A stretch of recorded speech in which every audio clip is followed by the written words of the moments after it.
The Galactic Combat Academy's pristine white floors had never seen blood quite like this before. Sure, there had been occasional purple splatter from a Zephyrian's burst capillary, or the blue mist from a Kelthury's training accident. But this crimson mess spreading across the regulation combat mat was something entirely different.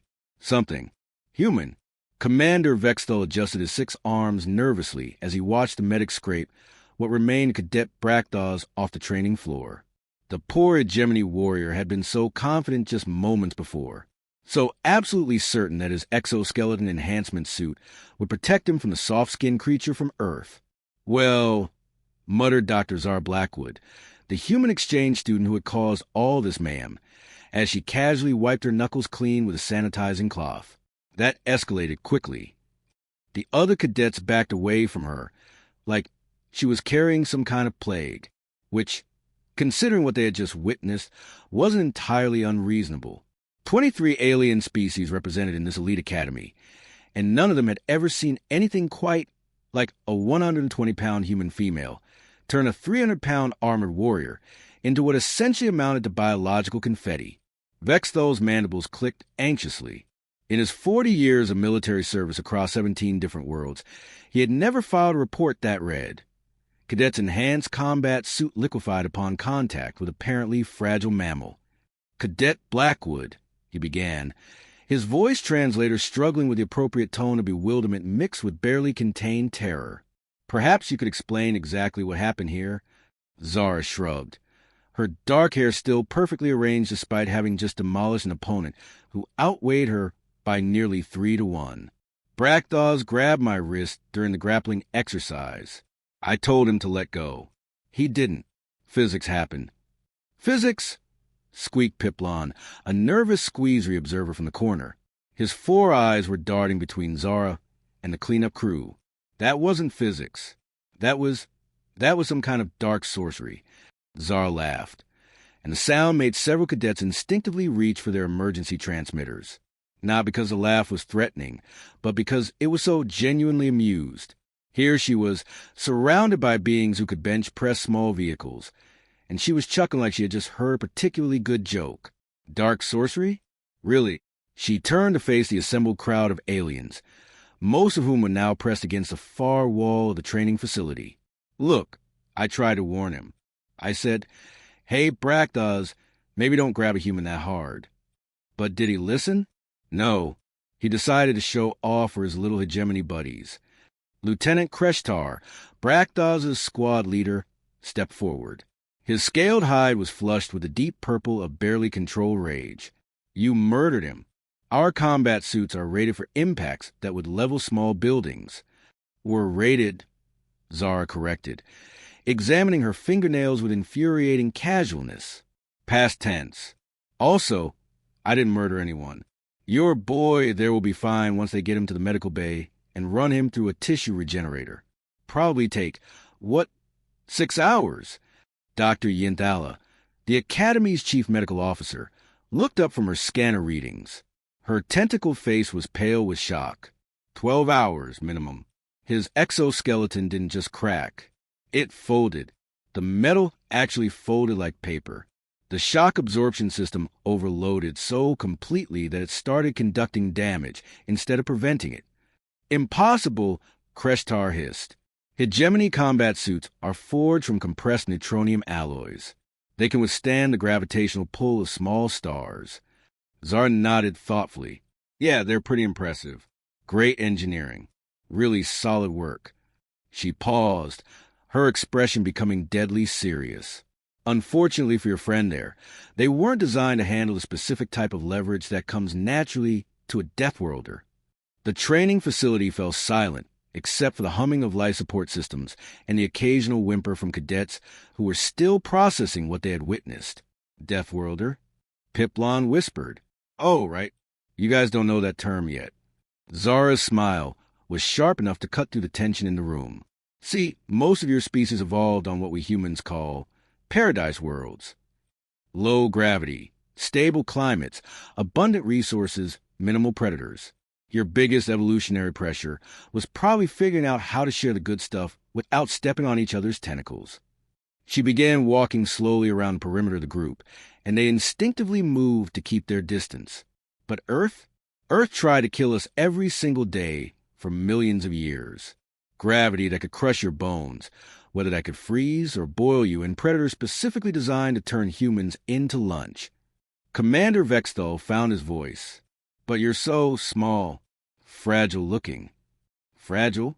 Zara laughed again, and this time the sound carried an edge that made several cadets check their weapon charges. Commander, humans are the only known species that evolved persistence hunting. You know what that means? Blank stares all around.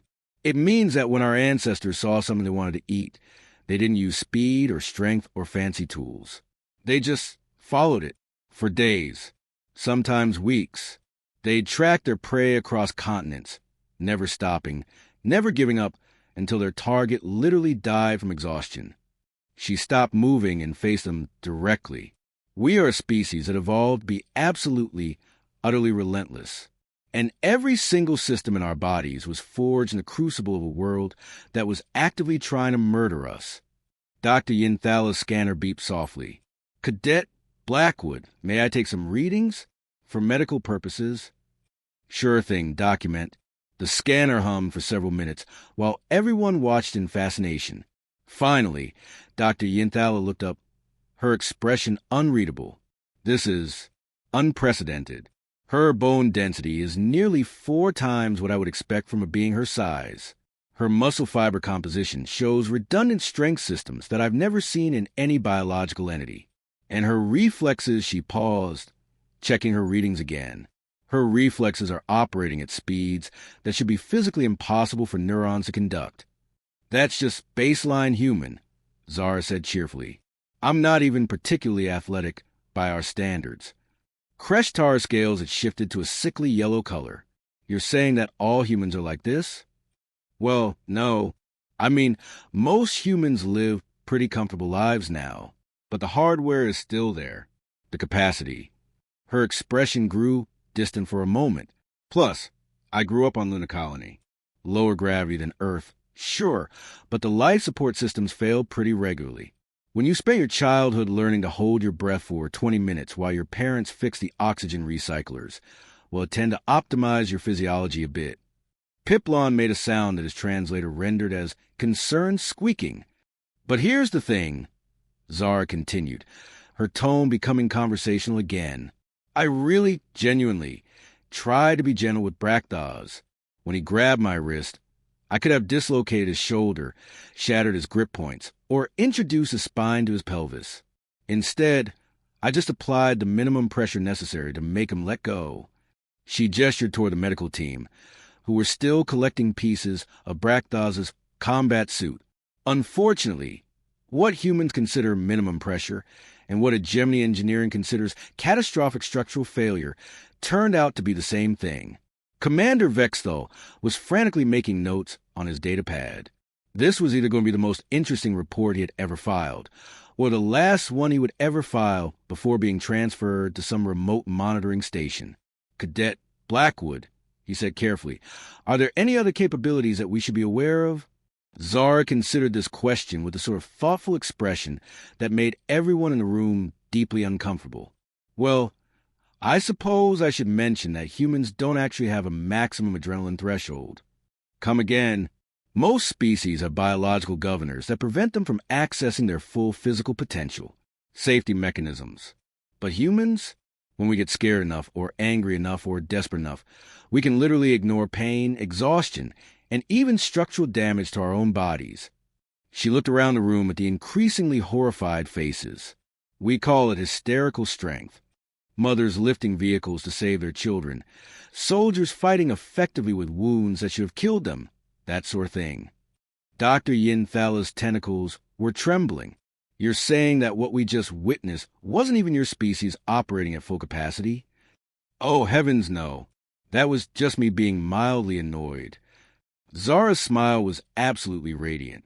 If I had been actually angry, well... She trailed off, apparently lost in thought. Well, what? Kreshtar demanded. Let's just say that the Academy would probably need to requisition a new training facility, and maybe a new space station. possibly a new solar system, depending on how angry we're talking about. The silence that followed this statement was broken only by the sound of several cadets quietly activating their emergency beacon transmitters. Commander Vexthal looked at his chronometer. There were still 3 hours left in the training session, and somehow he doubted that anyone else was going to volunteer to spar with a human. Right then, he said with forced brightness, "Perhaps we should move on to the theoretical portion of today's lesson. Combat psychology, threat assessment, that sort of thing." "Sounds good," Zara agreed. She walked over to retrieve her water bottle, and every eye in the room tracked her movement like she was a live explosive device. Though I should probably mention that humans also have this thing called pattern recognition. We're really, really good at identifying threats and developing countermeasures. She took a drink, then continued with that same cheerful tone that was becoming increasingly terrifying. "So if any of you are thinking about getting revenge to your friend Brakthos, well, just remember that I've now had a chance to observe all of your movement patterns, reaction times, and equipment specifications." The temperature in the room seemed to drop several degrees. "But hey," she added brightly, "I'm sure we'll all be great friends. After all, I'm just a soft, fragile little human. What's the worst that could happen?" As if in answer to her question, the lights dimmed momentarily as the facility's power grid struggled to support the medical equipment working on Brakthos. Commander Vexthal made another note on his data pad. Tomorrow, he was definitely requesting a transfer. 3 days later, the Galactic Combat Academy looked like a completely different place, not because of any physical changes, but because of the way everyone moved, carefully, quietly, with the sort of exaggerated caution normally reserved for handling unstable antimatter, all because of one human sitting in the cafeteria, peacefully eating what appeared to be some kind of salad. "She's just sitting there," whispered Cadet Nick Zara, a Vorthan reconnaissance specialist whose natural camouflage abilities made her nearly invisible even when she was nervous. "Just eating, like she didn't turn Brakthos into biological pudding 3 days ago." Her companion, a massive Thurgan warrior named Grakesh who could bench press small shuttles, nodded nervously. "Maybe if we don't make eye contact, she won't notice us." At her table across the cafeteria, Zara Blackwood was indeed just eating her salad. She had also been listening to every word of their conversation, because human hearing happened to be significantly more acute than most alien species realized. But she was polite enough to pretend she hadn't noticed their terrified whispering. It was actually getting a bit ridiculous. In the past 3 days, she had watched 200 of the galaxy's most elite warriors reorganize their entire lives around avoiding her. They changed their training schedules, their meal times, even their sleep cycles, all to minimize the chance of accidentally interacting with a human, which was creating problems. Cadet Blackwood? Zara looked up to see Dr. Yinthala approaching her table with what appeared to be considerable internal struggle. The medical officer's tentacles were doing some kind of nervous dance that probably had meaning in her culture. "Hey, document. How's Brakthos doing?" "He's recovering. The tissue regeneration is proceeding normally, though he keeps asking if we can transfer him to a different academy, preferably one in a different galaxy." Zara nodded sympathetically. "Understandable. Is there something I can help you with?" Dr. Yinthala's tentacles twisted more frantically. "Well, it's rather unusual, but the other cadets have been avoiding the medical bay." "Okay." For the past 3 days, completely avoiding it, which means that training injuries aren't being treated. Routine checkups are being skipped, and yesterday Cadet Flimdoke tried to treat a broken bone with mechanical lubricant rather than come in for proper care. Zara set down her fork and gave the doctor her full attention. That's not good." "No, it's not. And when I asked Flimdoke why he was avoiding medical care, he said, and I quote, 'What if the human is in there? What if she's learning about our anatomy for tactical purposes?'" Despite herself, Zara started laughing. Not the cheerful laugh from a few days ago, but something with a slightly hysterical edge. "They think I'm studying them? For what future combat applications? Are you?" The question hung in the air between them like a live grenade. "Doc," Zara said slowly, "I'm a xenobiology student. I'm here on an academic exchange program to learn about interspecies cooperation. My thesis is literally titled Building Bridges, Communication Strategies for Human Integration into Galactic Society. Dr. Yinthala's tentacles stopped their nervous dance. Oh, the only reason I'm taking combat training is because it's a graduation requirement. I'd much rather be in the linguistics lab working on universal translator improvements. Oh, dear. Yeah. Zara pushed her salad around on her plate. I think I might have accidentally created an interstellar incident. From across the cafeteria came the sound of chairs scraping as an entire table of cadets spotted Dr. Yinthala talking to Human and immediately relocated to the far side of the room. This is getting out of hand. Zara muttered, I need to do something about it. What did you have in mind? Zara was quiet for a long moment. Then her expression shifted into something that Dr. Yinthala found deeply unsettling. It was a sort of smile that suggested the person wearing it had just solved a particularly complex problem in a way that was going to be very interesting for everyone involved. I think it's time for a demonstration. 2 hours later, the Academy's main auditorium was packed. Word had somehow spread that the Human was going to make some kind of announcement, and despite their terror, nobody wanted to miss it. The morbid curiosity factor was apparently universal across species. Zara walked on the stage with the sort of casual confidence that made the entire audience lean back in their seats. She wasn't wearing her usual Academy uniform. Instead, she had on simple civilian clothes, jeans, a t-shirt, and sneakers. Somehow, this made her seem even more dangerous. Hi, everyone, she said into the microphone, and her voice carried easily across the auditorium. I think we need to have a talk. 300 aliens held their breath. See, I've been hearing some interesting rumors about me lately. Apparently, some of you think I'm here as some kind of advanced scout for a human invasion force. Nervous shifting throughout the audience.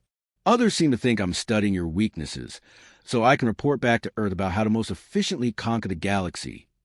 More nervous shifting, with a few whimpered denials. And at least one person, Zara's eyes found Piplon and crowd, has started a betting pool about how many of you I could take in a fight before someone manages to stop me. Piplon tried to sink into his seat. So I think it's time I told you the truth about why humans are really here.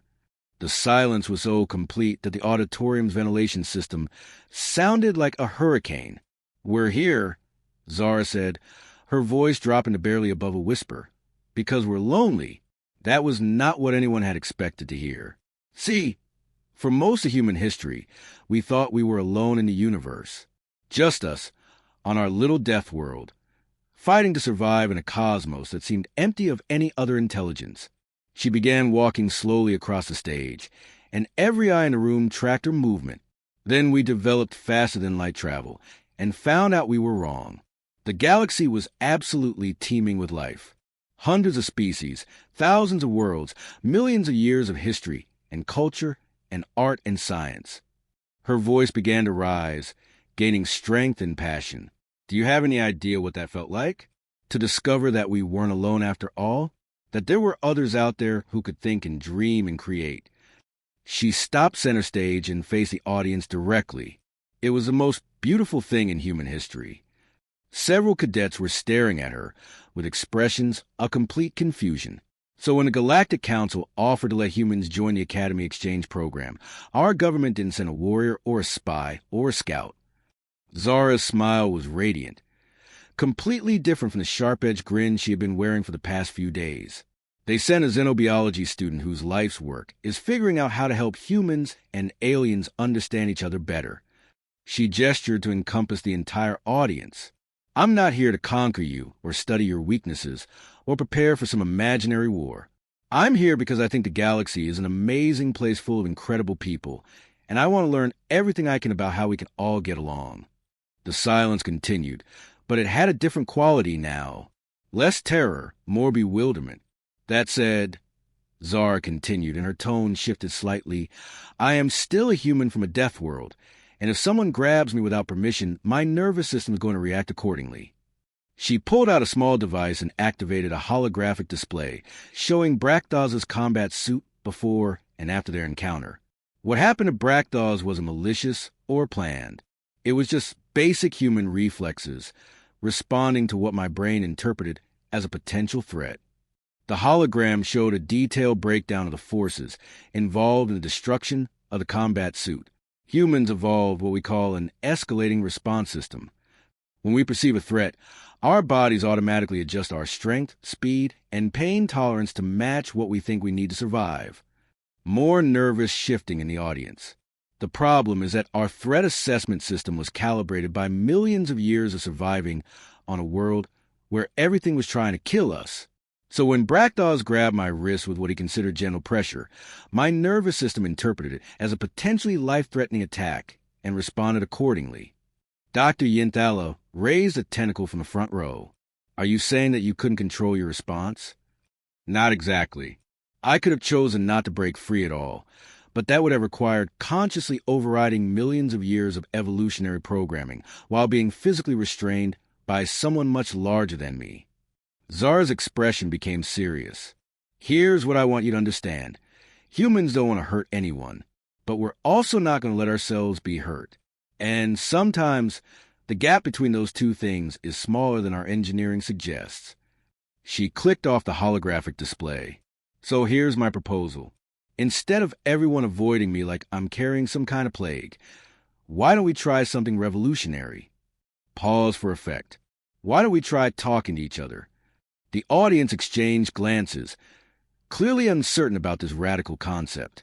I know it sounds crazy, but I think we might actually find out that we have more in common than we thought. Cadet Kreshtar stood up slowly. And if we disagree with you, or accidentally offend you? Zara's grin was back, but this time it carried warmth instead of threat. Then we'll argue about it like civilized beings. I promise not to accidentally destroy anyone unless they physically attack me first. What about the betting pool? Called out Piplon from somewhere in the back. Oh, that stays. I'm actually curious about the odds myself. A ripple of something that might have been laughter went through the audience. Look, Zara said, her voice becoming conversational. I get it. Humans are weird. We're built like predators. We come from a world that sounds like a nightmare hellscape, and we have this annoying tendency to accidentally break things that aren't designed for Deathworlder strength levels. She spread her arms wide. But we're also the species that invented the concept of unnecessary kindness. We domesticated wolves just because we thought they were cute. We write poetry about sunsets. We cry at movies. Her voice dropped to a whisper again. We're not monsters. We're just intense. Commander Vexthal stood up from his seat in the front row. Cadet Blackwood, what would you suggest as a first step toward this talking you mentioned? Zara thought about it for a moment. Well, someone could start by asking me a question that isn't related to my potential for violence. Maybe something about human culture or Earth or what it's like growing up on Luna Colony. Silence. More silence. Then, from somewhere in the middle of the auditorium, a small voice spoke up. What's a movie? Zara's face lit up like a small star. Oh, that's a great question. So, movies are these recorded stories that we watch for entertainment. And for the first time since arriving at the academy, Zara Blackwood began to sound like what she actually was, an enthusiastic graduate student who had spent her whole life dreaming of meeting aliens, and was absolutely thrilled to finally have the chance to share her world with them. The betting pool, incidentally, was quietly dissolved the next day, though Piplon did start a new one about how long it would take before someone asked Zara if humans really did domesticate wolves, just because they thought they were cute. The answer, as it turned out, was 47 minutes.